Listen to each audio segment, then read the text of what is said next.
right, welcome to another Friday night episode of Keto Rocks. I'm Jim Hobbs, and I think right below me is my carnivore co-host, Brian Damage Forsythe of the band Kix, and soon to be European touring with Rhino Bucket. So that's getting closer and closer as you see the Brian doing his breathing exercises so he doesn't stress out over the initial trip over there. But once he gets there, he'll be fine.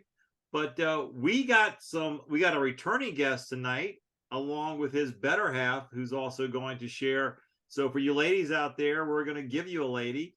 First of all, welcome back to Rob Rogers, and he's going to, and then his better half, who's also joined into the Keto Lifestyle, and I'll let her share her story with us in a second. But Crystal. And I'm not going to butcher this. Romanyszyn, is that correct? Got it. Yes. Got it. Nice job. Well done. All right. Well, welcome to the show, guys. Love to have you guys. Thank you. Glad to have you guys on. And first of all, I got to tell you, Rob, you look great. You look younger this time than you did the last time we had you on. Thank you very much. You had a birthday since that last time. Wow. Well, you look younger. I will guarantee he looks younger this birthday than he did the last birthday. Definitely. Oh yeah, I was blown up like a balloon the last birthday. Actually, the last birthday, that's when I started putting the weight on. Remember, I started putting it on going into the holidays. Yeah. So Halloween, around my birthday, I was eating everything in sight. We went into Christmas and New Year's, and time we got through that, I'd gained a bunch of weight, and I said, well, why the hell not just keep it going? So that's what I did. What was your highest weight, Rob? I was 256 when I started this with Carl. Wow. And I'm 195 this morning, so exactly 60 pounds I've lost. Before we get into Crystal's story, I think it's just so cool because people don't realize the impact you get a chance to have on people around you or people who follow you. So, I remember when Brian started sharing with me, hey, I got a couple people that I'm helping out. And I remember he's like, hey, I want to see if they'll come onto the show. And so it was Carl and Rob. And it's just amazing how it's now gone to Crystal and to Carl's better half. And, I'm sure you guys are impacting other people because they're seeing the results of what you're living out. So that's the biggest testimony you can give anybody. So Crystal's actually helping some people. I believe I've had quite a few that I've been helping, and you hear from them almost on a daily basis usually, but I think she's actually helping some people now too. Yeah, there are a couple of people. Yeah.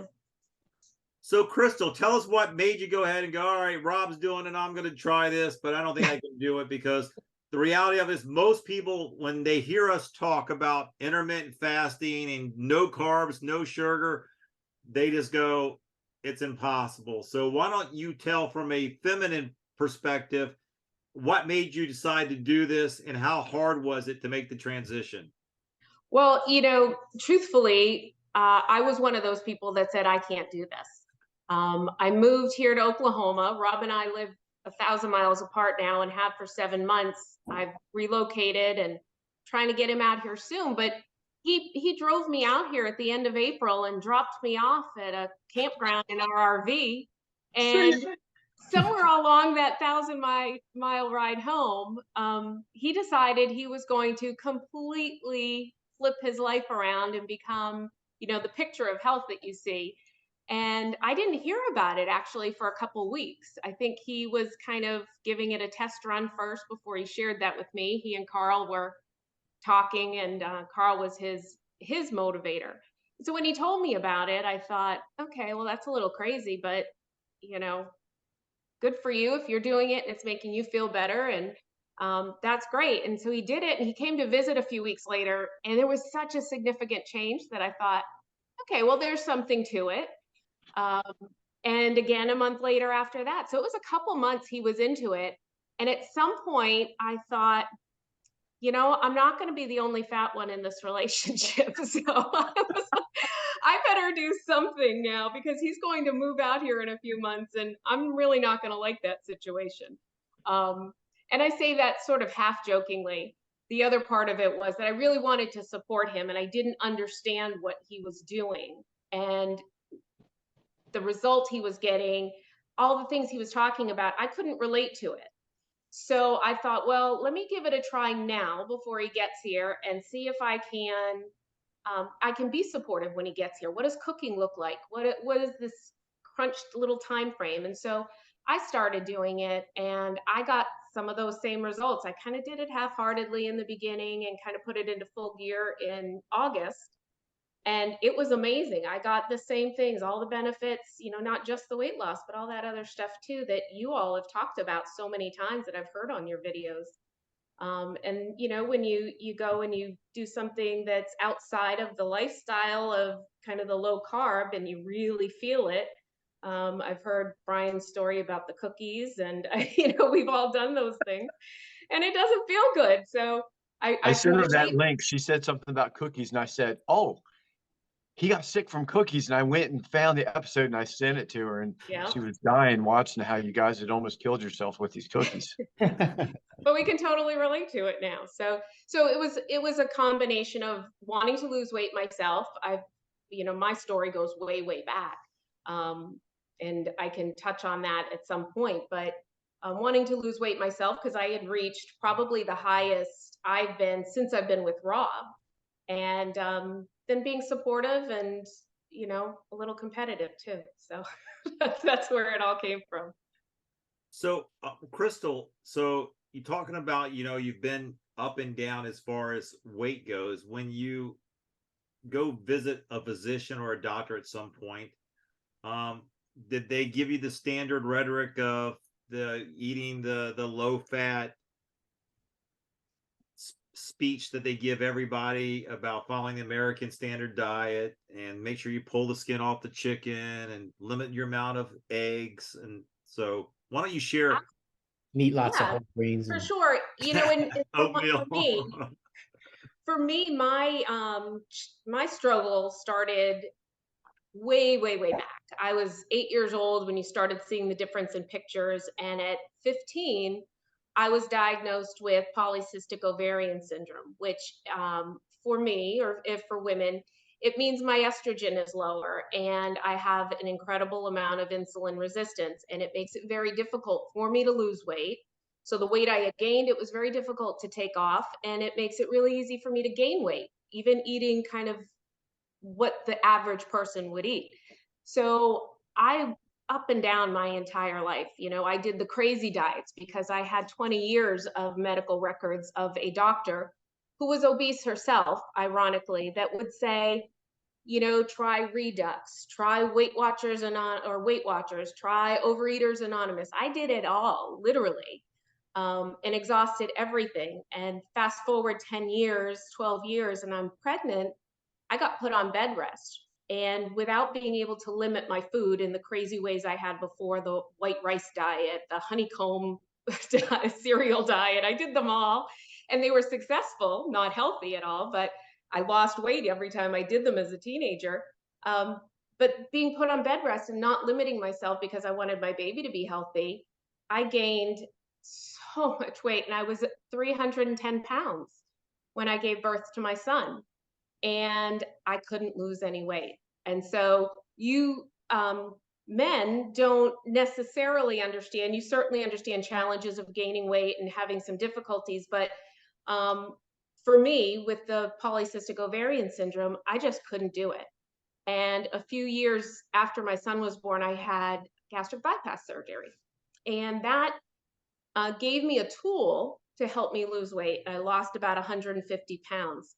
Now, this is 22 years ago. So over the course of the 22 years, my stomach has expanded. And we all know people at this point who've had it to different levels of success.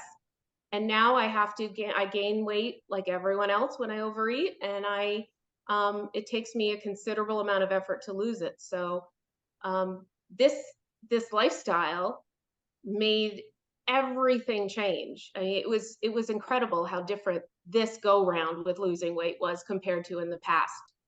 So that's a little bit of history that kind of got me where I am now.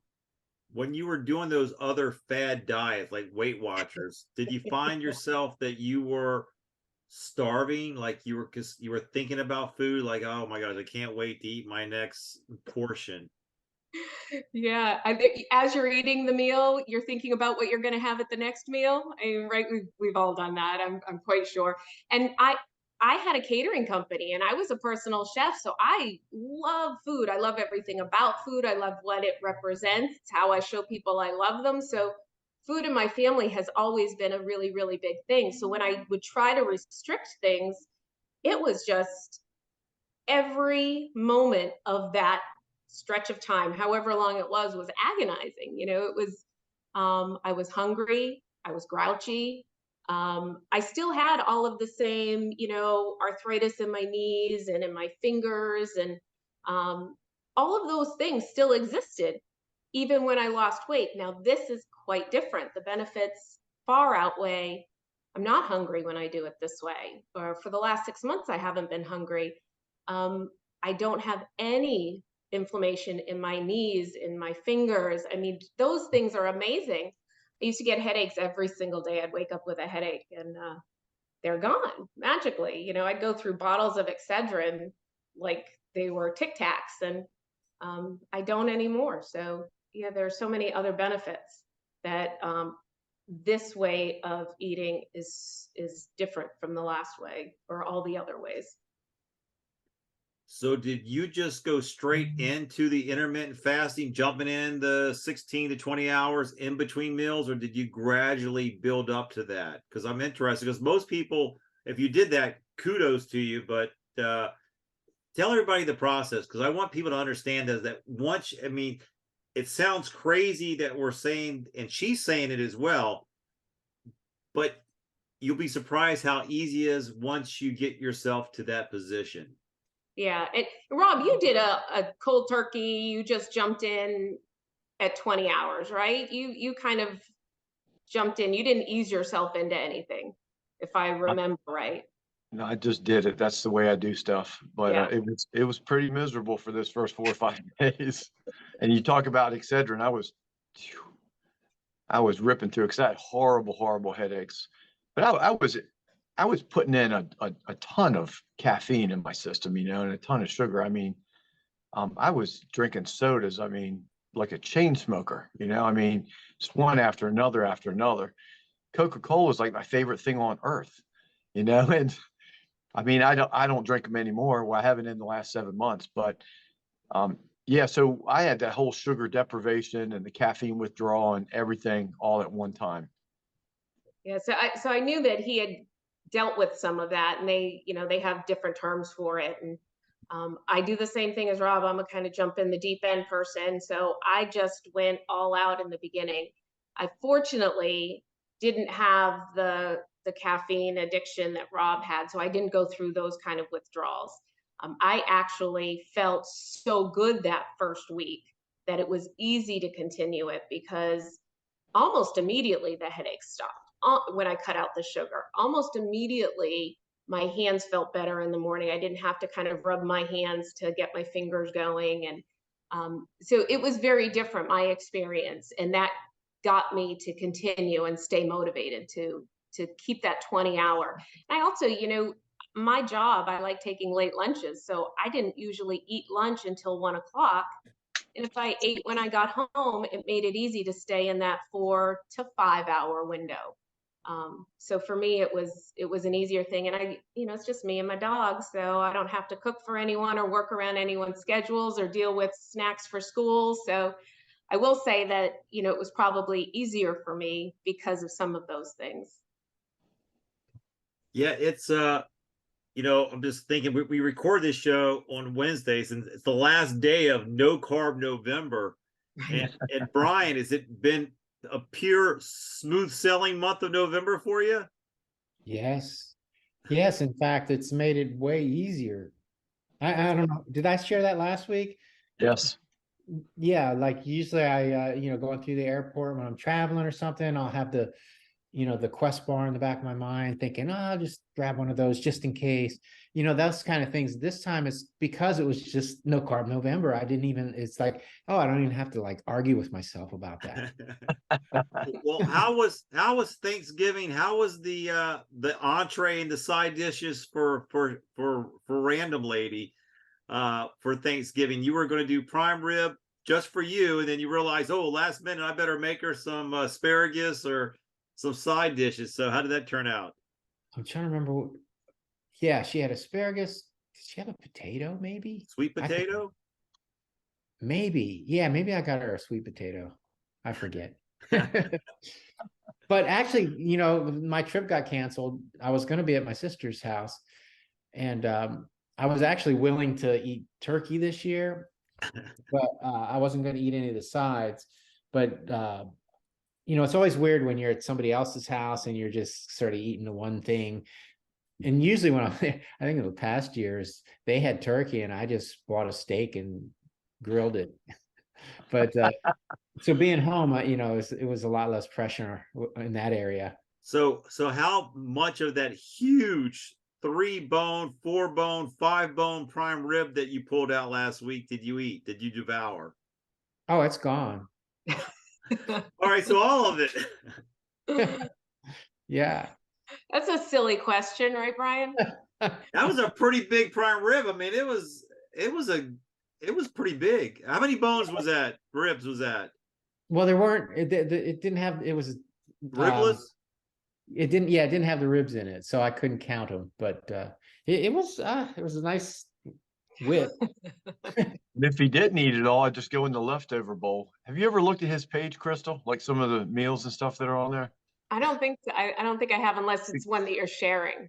No, you should go look at his page sometimes. He'll like once a week or once every week and a half or whatever. He'll take all his leftovers and he puts them in this bowl. And I mean, it is like a bouquet. You should see it. Usually salmon, bacon, giant prime rib, scrambled eggs. It's everything in that bowl. Goulash, yeah. Rob, you talk about caffeine, and this, I don't think I've shared this yet. I may have. If I did, it's just blame it on old age. But I started to realize I don't drink caffeine, so I just literally just drink water. Water's my drink. I drink water all the time, water and coffee, and it's caffeine free, decaffeinated coffee that I have in the mornings. But I've been doing a lot of meetings at coffee shops in Panera, and I like iced coffee. So they only have iced caffeinated coffee. And so I started drinking iced caffeinated coffee. Didn't think nothing of it. And that just one big cup every day. And I realized I started noticing myself. I started belching a lot more. I'm like, where in the world is this coming from? Like I was noticing something at night. I'd wake up. It's almost like I had heartburn and belching. Like, where's this coming from? I don't ever have any issues. So I'm trying to figure out where is that coming from? There's something that's aggravating something. So I literally nailed it down to the caffeine. I eliminated caffeine and I went back to just truly decaf, even at the coffee shops that I frequent. And it started to decrease and now it's gone back away again. So I never had that problem. I grew up on caffeine. I mean, I grew up on 4 double gulps of Mountain Dew. I lived off of Mountain Dew. My veins would be that neon green. I would bleed. That's the highest caffeine of any soft drink is Mountain Dew. Oh, it's amazing. It's amazing that I'm not a diabetic. I mean, I've been off all carbonated drinks for about 20 years now. Probably a little bit longer than that, probably 22 years. And so like literally water and coffee are my only thing. Sometimes I'll have tea. Peggy likes tea. So once in a while I'll have tea with her. But, that's the other thing I liked about living this clean lifestyle is the fact that you get in tune with your body. And when your body's inflamed by eating processed food, it's very hard to nail down what chemical it is that you're having that's causing you to be inflamed or causing issues. And so for me, it was very easy. The only thing I've changed in my diet was adding caffeine, which never used to bother me, or at least I didn't think it bothered me, but who knows? I could have been so inflamed and so riddled with other issues that I didn't even notice it. But so that's the other thing I love about living this lifestyle is that you get more in tune with your body. And I know, Brian, you've been able to do that. And sometimes, we sometimes think it's a curse because we can't have our Brussels sprouts or something that we used to really enjoy. But in the end, it's really a blessing to be able to know what your body needs and to be able to give it what it needs. Well, that's interesting that you talk about listening to your body, because I remember saying to Rob when I first started this, there were periods of the month that I wouldn't lose any weight, and it would be frustrating. And it wasn't just a normal plateau. It was pretty regular. And as I dove into how intermittent fasting is different for women than men, or how it should be different because our bodies are different and we react differently and our hormones are different at different levels than men, that I realized that it's okay to, at different times of the month, to shift a little bit and to be a little more relaxed with allowing myself some leeway and being kinder to myself along the way. Right. Not beating myself up about it, because there isn't a whole lot I can do, but listening to my body when it's saying you need whatever it is, carbs. So I have a little extra vegetables that day or something to kind of satisfy whatever it is my body's telling me, rather than ignoring it and fighting something and just being miserable for whatever period of time. There are some times during the month that it's super easy to fast and everything, it comes very simply and the weight comes off and it's all working. And other times it's not. And I was confused by it until I learned a little more about it. So it's interesting that you bring it up also, and how, you're doing it for you. I thought it was a men-woman thing, but it's probably universal. So I was talked to her a lot about Dr. Barry and other people that I listened to, and she found her own person to listen to that did deal more with the male versus female thing. And it's Dr. Mindy Pels. Oh, yeah. So I believe Crystal actually is on the pre-order list for her book that's getting ready to come out. She's the fasting person, right? Like the fast girl, yeah. Yeah, fast like a girl. I can't wait to get that. But, in watching her videos, I've learned that at different times during the month for a woman, you can do any kind of fasting as long as you want. If you want to do, just do a 13-15 to kind of get some of those benefits. You want to do a 24-hour. She has some people who do lots more. That's my dog drinking right now, if you hear that. Easy. And there are some periods of the month that it's very easy and you should be doing it and taking advantage of it. And there's others where our hormones are going way up, that our hormones are already, because they're so high, our cells are sort of detoxing and getting rid of some things, that if we then put ourselves into this very strict fast, that we kind of double detox and you can feel really lousy. So it's no surprise that I felt so lousy sometimes during the month, and it felt so much more difficult. And knowing that now and understanding that, it almost makes it easier. Even if you feel some of those things, you kind of understand it and it makes it easier to deal with. So, it cycles up and down depending where you are in the month. Sometimes it's easy, sometimes it's hard. Sometimes you can do any amount of fasting you want, and other times you really shouldn't do more than a 13 or 14 if you're in a good fat burning kind of place in your body. So she's been great. I have really enjoyed learning from her. I watched all the Ken Berry ones that Rob would send me, and shared videos that the two of you do with so many different people, and I learned an incredible amount to kind of jumpstart me. But understanding Does a little Nina different talk about any of that stuff at all? I know both you guys listen to Nina a good bit. Does she ever talk about the differences? I haven't listened to enough of her to know. No, I don't know if she's usually more focused on like the, RDA and all that kind of stuff. But The establishment, yeah. Yeah, there's this girl, Sarah. She used to go by Carnivore Yogi on Instagram, but she changed that since then. But she's another one that she was like hardcore carnivore for a long time. And then she started having hormone issues and had to switch things around. And now she's all into like the circadian rhythm and the light, how light affects you, and like getting your bare feet in the neck to the earth. Yeah, the whole grounding thing. And yeah, she's into all that stuff. She's pretty interesting though. Well, it's really important. There's a certain time in a woman's life that you kind of feel like you're going a little crazy. And Rob probably got me out here to Oklahoma at just the right time, because I think I peaked right when he was leaving. And so here I am in this incredibly stressful point in my life. I'm starting a new job. I moved away from all the people that I'm closest to. I'm in the middle of nowhere, literally in the middle of the country. Don't know anyone. And so that's incredibly stressful. And then you add to that my hormones are crazy right now. I'm in my 50s. And so it's doing all the stuff it's supposed to do. And I just had this period of time where I had some really erratic behavior. And Rob, don't shake your head too hard. I know I thought I was going back out there to hook that trailer up. I really did. Yeah. I said to her a couple times, if you just need me to come hook that thing up, I'll bring you back to South Carolina and we'll just pretend like none of this ever happened. I thought there was a good chance that's what was going to happen, but then she got over the hump.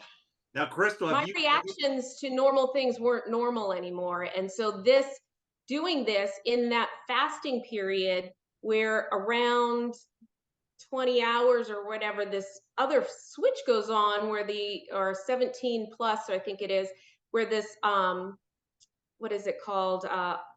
Autophagy starts. And that's incredibly helpful for depression and anxiety. So once I saw some of the benefits that were in addition to the weight loss, and I was feeling so much better, and I started feeling more like myself than I had in a really, really long time.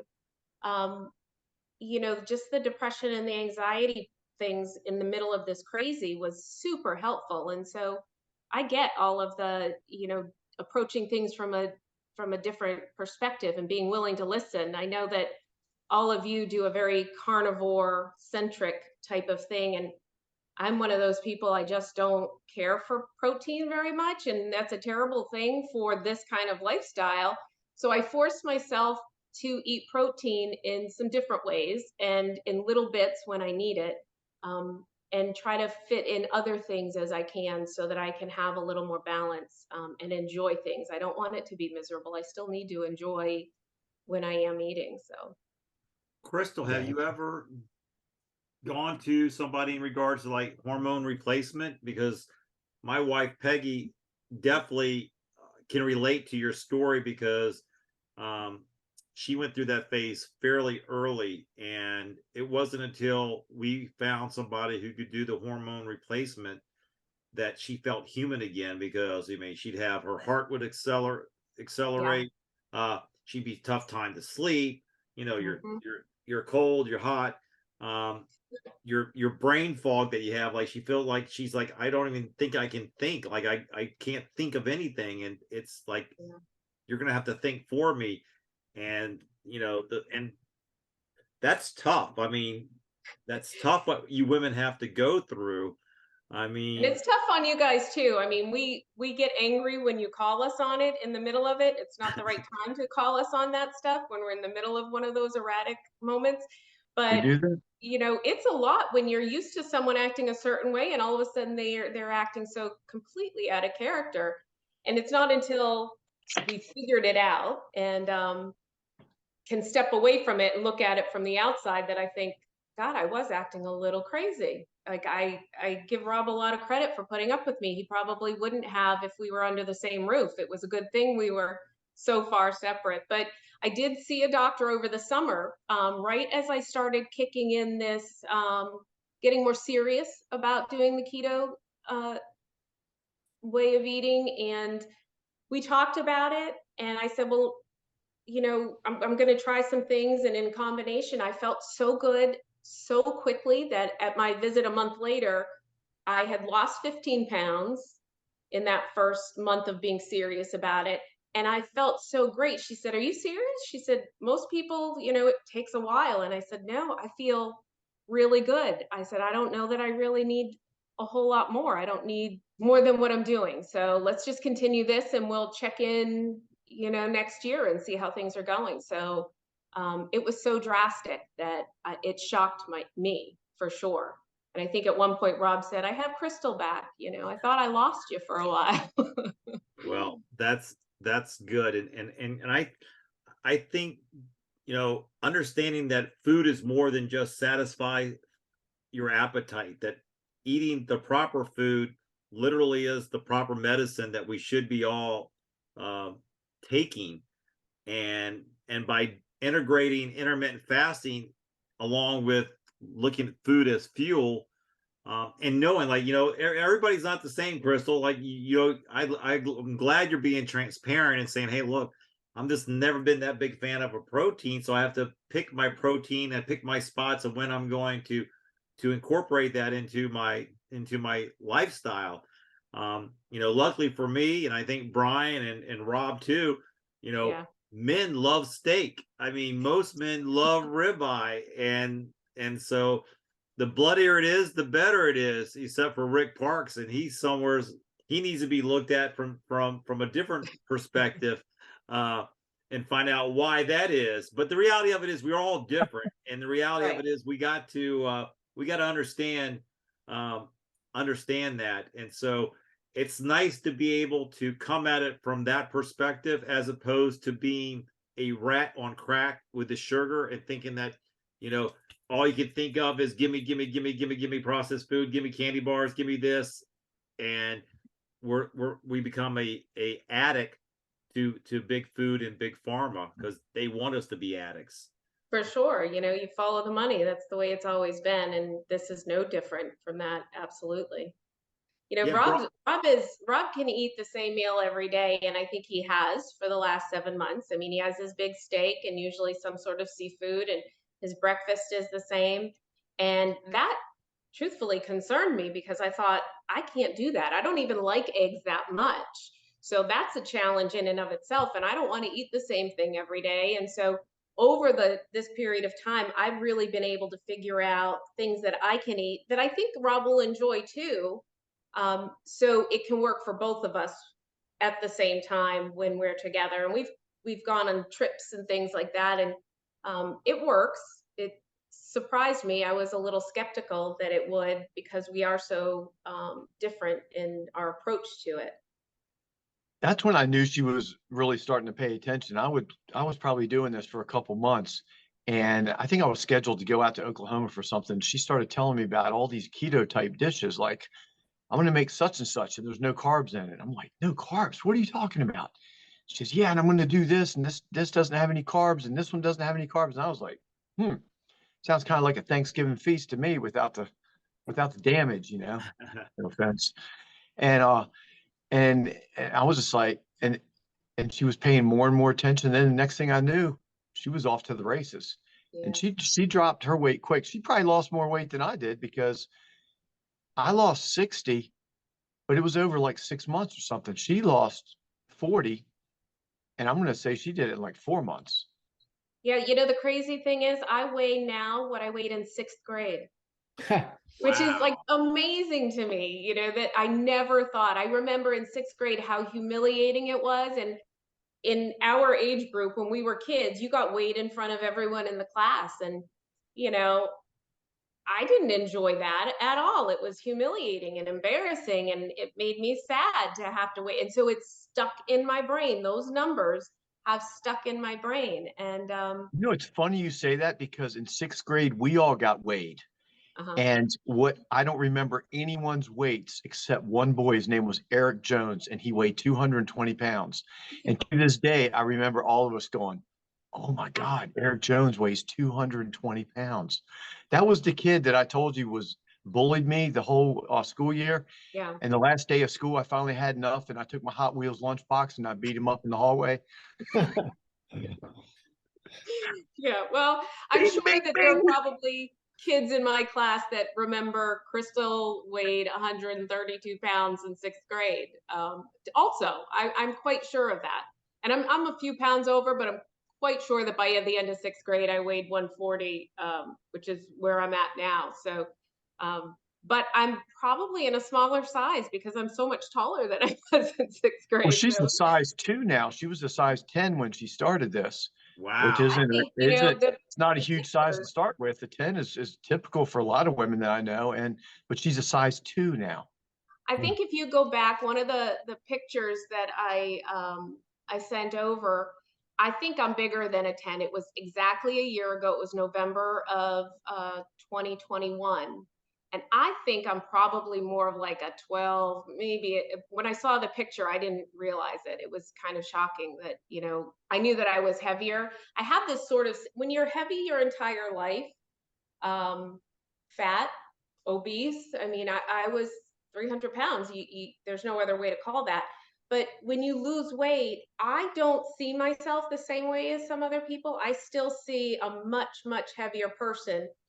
Every once in a while, I'll see a picture and I'll go, oh, I kind of look thin there.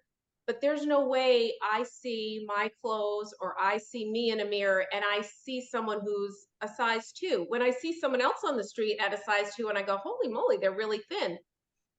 Or they're in great shape or whatever the thing that crosses my mind, but I don't see that. So it's super helpful because Rob has been so supportive of me along the way since I started also, that it's been good because I don't see the changes in me the way that he does. So the way that he communicates that to me is really helpful for me to kind of track where I'm at.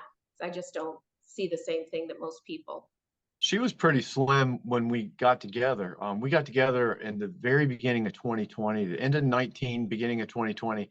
She was pretty slim, and we both put on the weight at the same time. It was last year during the holidays.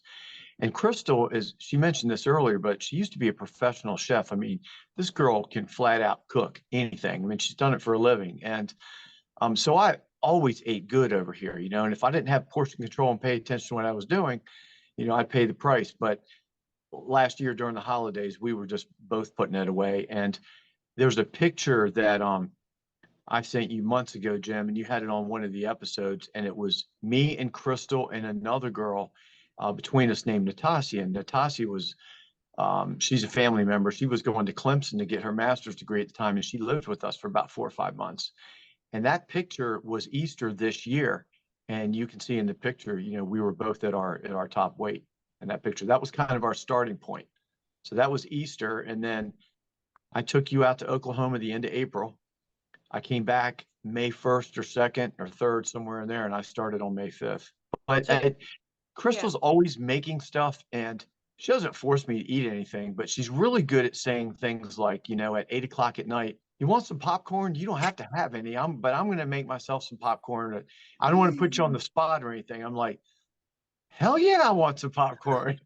That's really what did it. It was really comfortable. All that Pop-Tarts in bed and eating food in bed. Yeah, it was terrible, terrible. I used to live. I lived that lifestyle. Pop-Tarts, popcorn, Doritos, Oreos with milk as cereal, everything. I mean, it was just. I mean, once you're off the rails, you're off the rails, and you're just a true blown addict. And you want it. You keep craving it. The more you have, the more you want, and it feeds this like monster. Once you get it out of your system, it's completely different. Your taste buds even change. I actually tried a Pop-Tart because I have a closet full of them from before I even started. And I tried one, I don't know, 6 weeks ago. And I actually took a bite and I threw it away. It just didn't even taste good, which for me is, that's a pretty big statement right there, that chocolate Pop-Tart doesn't go down my pie hole in like 3 seconds. Yeah, she has a workout bag that says on it, I'll work out for donuts. Yeah. Remember, there was an interview Brian did recently. It had to have been recent because I saw it on your page. And you said something in the interview about how when you guys years ago were being the van, that you and Ronnie would like get jonesing for these Coca-Colas, and you'd have to pull over and you guys would both race for the Coca-Cola machine and grab a great big Coca-Cola or something to that effect. I don't want to put words in your mouth. No, it was more like it was just such a habit. Every time we'd stop for gas or something or a pee break, we'd end up in front of the Coke machine. I mean, that was just, it was habit. Yeah. It was almost like we're on autopilot, And that's what I think I mentioned it. I had that moment of clarity once standing in front of a Coke machine. It was like, well, I don't really want to Coke. So I was looking at all the other things, like thinking maybe I could get something different. And then it was like, I had to like really look at it and I go, I don't really want anything. What am I doing here? Yeah. And I finally just turned and went back to the van without anything. And that was the first time I had done that. And I finally, at that point, broke that habit. So I wasn't just doing it just automatically every time. People That's a ask great me if I've accomplishment. suffered, through this, and I really haven't suffered that much because I'm in a kind of a cocoon down here. So I'm living by myself. It's part of the reason when I came back from dropping her off, this is where I was going with the whole popcorn in bed thing.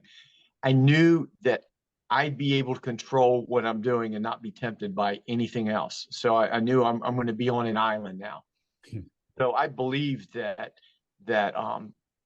I would have, more success doing it like that.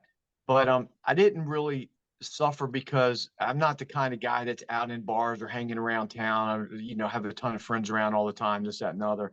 I go out and see people at like Jazz on the Alley, maybe every Thursday night or something. But pretty much, I do my own thing.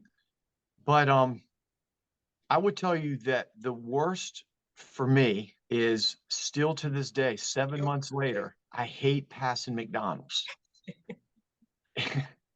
And I never passed McDonald's before. I always pulled in. I don't care if it was before 10:30, I was getting a McGriddle, and if it was 1 o'clock, then I was getting a, 2 cheeseburger meal or whatever. But there's one thing that's worse than McDonald's, and it's still rough for me because Crystal and I fly a lot. I got to go in Hudson News now in the airports and not get, a stack of cookies and a Coke and everything that I always got and I would snack on sitting at the gate waiting for the plane and everything. And now I got to walk in there and get this big ass bottle of water. Yeah. And it is still the weirdest feeling for me because I've been in airports all my life and I always go to Hudson News and get my fix. And now for 7 months, I haven't been. And I feel it every single time. I was like, well, it'll be worth it. And then when Southwest comes around and wants to hand you the snacks, I go ahead and take it, but then I give it to whoever's sitting next to me just so they'll have 2. But boy, I never passed on those snacks. I used to be the guy that I sit in the back seat. So all the snacks are in the compartment right above my head. So I know that. That's why I sit back there. And I would get the flight attendant to give me like a whole bunch of extras. I remember this one girl gave me like 3 and I was like, do you have any more? 2 more. You got any more? Finally, she took the whole bag and she dumped it in my lap. She said, how's that? I was like, perfect. I was on like a 4-hour flight and I ate snacks the whole time. But that's been rough. The airport, not getting the snacks in the airport, not eating the snacks on the plane and the McDonald's. Yeah. Other than that, it hasn't been too bad. Yeah, it's like the McDonald's thing was your Coke machine thing for me. It's that same thing. That was my crackhead thing, is what it was. That's where I got my crack. How about you, Jim? What was the hardest thing for you? Was it the caffeine? Well, or did you always actually I can relate to Rob for sure. Like, I grew up on fast food. Like, I never passed the McDonald's. I'm one of those guys that couldn't wait till the McRib came back. That should have been a national holiday in my book. So as soon as that came back out, I'm buying them. I mean, I couldn't pass up McDonald's when they have 2 fish fillets for $3. And so I could put down $10 worth of fish fillets just by going through the drive-through. And before I even made it home, I'd already have, 6 fish fillets. They're like hot Krispy Kreme donuts. They're just melting in your mouth. But the one thing that so I can totally relate to what Rob's saying, but as Rob was telling his story, I realized that I no longer look at McDonald's that way. Like, when I drive by, what I see is just grease dripping, and I see poison and toxin, and I no longer. And look, that took a long time because I'm with you, Rob. It was hard for me to drive by a fast food restaurant, especially McDonald's, because that was always my go-to. And I celebrated when they get 24-hour breakfasts. So, oh my God, this is great. I never have to worry about it. I can always get my sausage biscuit, my sausage. They took it away here. They took it away, the 24-hour breakfast in Seneca. I was so mad. Yeah, so I understand all that, but I don't even I couldn't even tell you the last time I set foot in a McDonald's. It's been at least probably 3 or 4 years since the last time I even set foot in a McDonald's. It's I been may have ran 7 months for me. When I dropped her off, I ate McDonald's on the way home, and that was the last McDonald's I had in April. May. Yeah. I've actually eaten a couple times, but I've gotten a burger with no bun. Right. Yeah, you ate McDonald's, and then some guy gave you a bunch of crap on your page about it, telling you Yeah. it wasn't real meat. You straightened him out.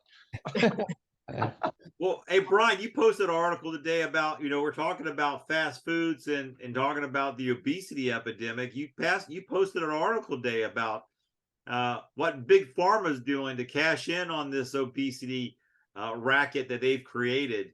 Yeah, that was a repost from Dr. Barry, but for some reason when I reposted it didn't have the his comment at the top, so I had to copy and paste his comment.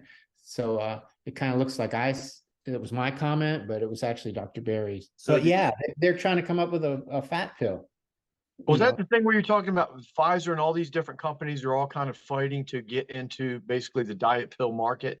Yeah, they want a pill that'll change your metabolism or something. It's the same old thing. They're trying to give you the easy way out so you can just keep doing what you're doing. Yeah.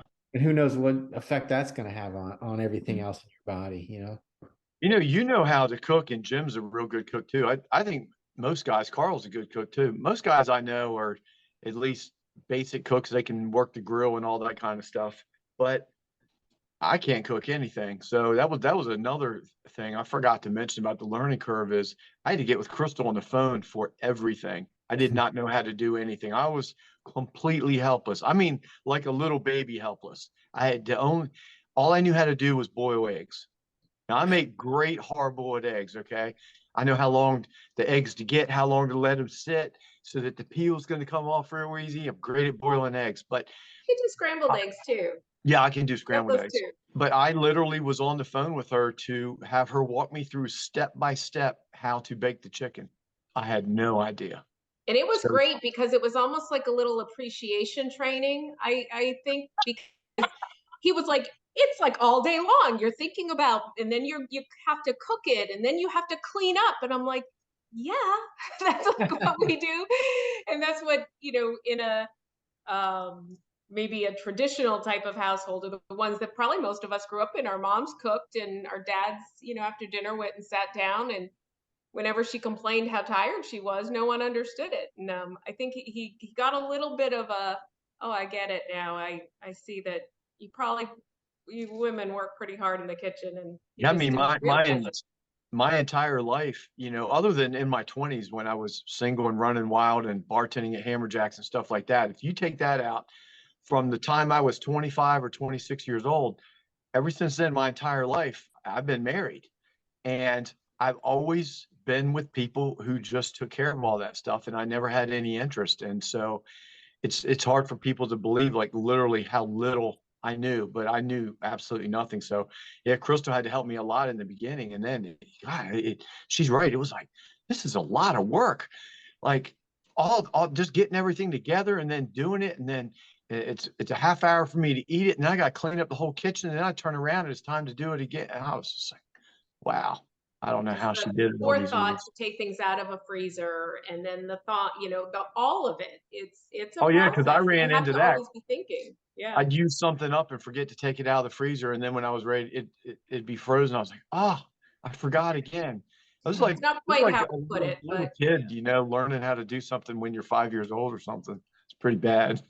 Mm-hmm. Yeah, the time he opened the oven at 420 degrees or something without letting the heat escape and burn his probably eyebrows off, that was I forgot about that.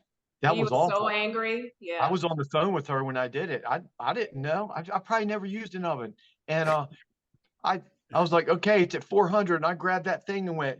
I stuck my face down to about blew my face clean off of me. I was like, whoa. Going on here? It was a dramatic moment for sure. You guys need to write a cookbook. Chef Crystal and hard-boiled egg Rob Rogers there with the. But Crystal, what I'm so glad that we've had you on, but if people are watching this program and they're here, ladies who are watching you, what advice would you give them to sit there? Because I know a lot of people, just like you and most people, this keto carnivore intermittent fasting lifestyle, like, you guys are just nuts. But what would you suggest? What advice would you give them to go, hey, look, you probably just want to give it a try? I mean, you went from a size 10, 11 down to a size 2 within 1 year. So, yeah, you know, I think the biggest thing is that each of us is different. So what understanding right from the start, what works for you isn't going to work for me, and the way that I want to live, and even my personality. I'm not someone who wants to count every single bit. You know, there are people that do the macros and they know every detail about what goes into their body and they plan it and they record it. I can't do that. That would drive me absolutely insane. So I have rough numbers, and I know that, you know, from a lifetime of weight issues, I kind of have a good idea about nutritional values from the get-go. And so I just have rough numbers in my head. And I know every day I stay about under 20. You know, there might be some days it's 25. And, you know, if I have a bite of a What about cookie or carbs? two, yeah, carbs. So knowing right from the get-go that we're all different and figuring out what's going to work for you before you try to jump in. And if I had tried to do it Rob's, the way that Rob's doing it, or Brian or you, Jim, I probably would have given up in a week, because I would have been gagging on eggs after 5 days, and I would have been completely tired of the steak and shrimp. It just wouldn't work for me, and I would have just given up. And that would have been a real shame, because, you know, the benefits that I got from doing it my own way outside of the weight loss, because again, I don't see what other people saw. So it wasn't until, I don't know, maybe what, 6 weeks ago or so, that people actually started noticing. I was in a office full of people who didn't know me before, and I'm tall. So it took a long time for people to actually notice, and I was getting very frustrated. And if it weren't for the other benefits I was getting, the non-inflammation, no headaches, being able to sleep better, my skin being much brighter, that I would have probably given up if I was also forcing myself to do some things in a way that just doesn't work for me. So learning a little bit about our bodies, listening to ourselves, knowing that, you know, some days you got to take it easier on yourselves and don't beat yourself up about something, and, you know, just pick up the next day. If you have a bad moment and you fall back into a bad habit or something.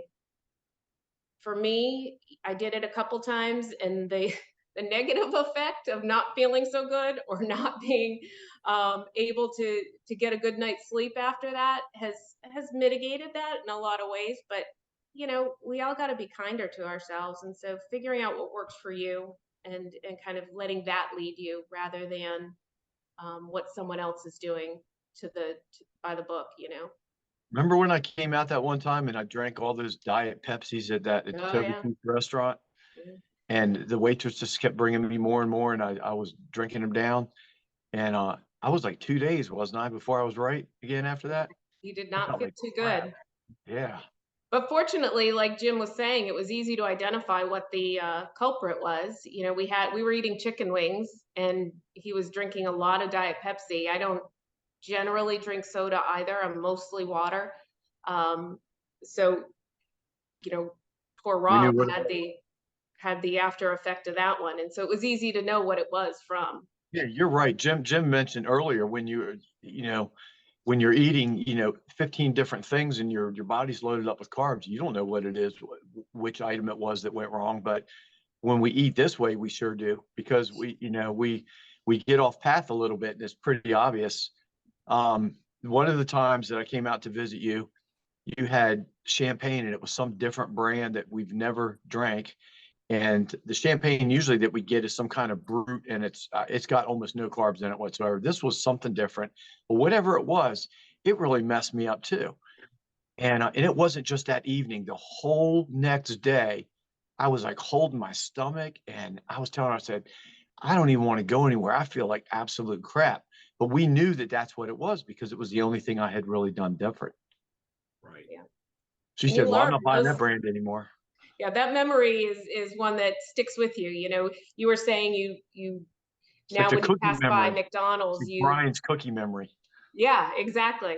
Or Jim, when he passes by McDonald's, he just thinks of the grease and he thinks of, you know, all those things, the chemicals that you'd be eating. And sometimes I equate a lot of that with after the gastric bypass, I can't eat a lot of sugar. So I have a built-in regulator. I know I can eat a half a cup of ice cream, and this is prior. I haven't had ice cream in months and months, but I could eat a half a cup of ice cream, no problem. One bite more than that, and I'd be so sick. And so that memory all the time sticks with me. And there are a few things now that I know that if I indulge in, I will be really sorry. And it's sugar, you know, for me if I do that. And that memory certainly deters you. That's for sure. You What don't was do it that in too those many cookies times. that messed you up? Because I'm sure they were low carb cookies. Are you asking me? Yeah, but maybe you said you just ate too many of them. You ate a whole bunch of them or something. I'm trying to remember which story that was. It was you and You made Shannon. a bunch of different cookies actually, and you hadn't made, I think as the video that I was seeing went, you hadn't made the It was the local episode that cookies yet. Shannon was on. That's the episode it was where she was on this show. That's where I heard that. Yeah, but they were regular cookies because I called Rob back and I said, no, they were regular cookies. So as long as I make the low carb ones, I should be okay. Oh, I thought Brian had made those cookies. Okay, my bad. I was probably making Christmas cookies for Yeah, it was. family. Yeah. Yeah, and I didn't want to subject them to keto cookies. It's one sure way to get people to try to sabotage what you're doing is give them something. You know, when you think of Christmas cookies, I have to say I'll be baking some next week too, and I'm sure that I'll eat a few. I hope I don't lose control also, but you never know. Stay tuned. Well, listen, Brian, you have any more questions for Crystal or for Rob, or any comments, closing comments you want to make? No, I mean I can add to the thing that Crystal was saying about, you know, everybody's different, and what works for one person won't necessarily work for another, and everybody has to find their own little tweaks, you know, here and there. And really the best thing that somebody can do is just become educated, you know, and just know what you're putting in your body to begin with, and then take it from there. That's great. Yeah, for sure.